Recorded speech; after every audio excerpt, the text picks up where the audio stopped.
Alright guys, some of you may sometimes go to places where it's illegal for you to carry, and sometimes maybe it's just not practical to carry your firearm.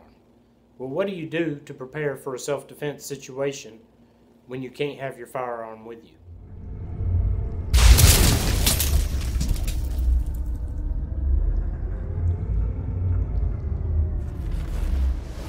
Alright guys, well I wanted to show you something today that I picked up a few years back, one for both my wife and myself. And that's this flashlight. Pretty decent little flashlight, little cheesy. It says police on the side. It's got the glass breaker end on it. Actually puts out a pretty decent little beam.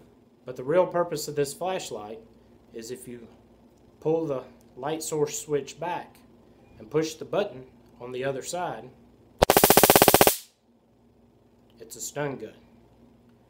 Now, like I said, my wife and I have both had these for a couple of years now, and supposedly these are 2 million volts.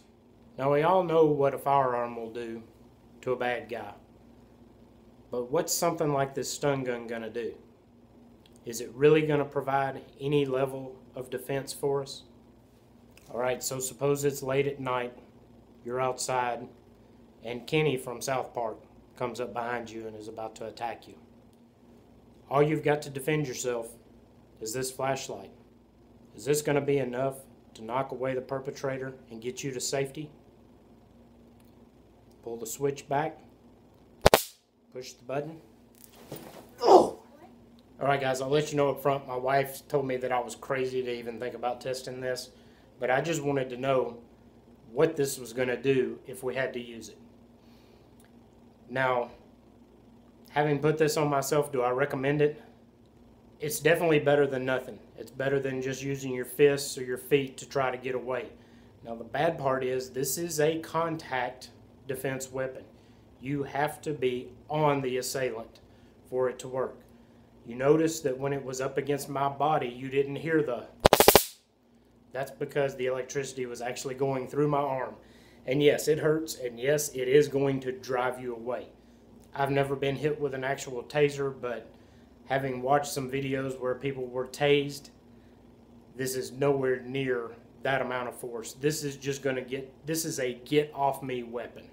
So like I said, this isn't the first thing that I'd recommend, but if you can't carry a firearm, it's something to consider. I think as long as this was well charged and you were able to get it on and get it on the person and just shove it into them, holding the button down, this is enough of a get off me weapon that you could get them off of you and get away to safety. Alright guys, let me know what you think. Is this something that you would carry in an instance where you're not able to carry your firearm with you? And I want to give a shout out on this video.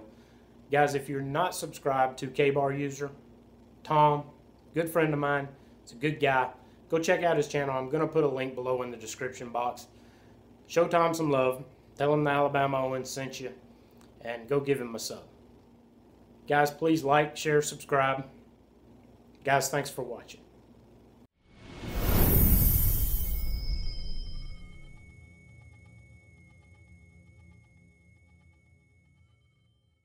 What are you doing?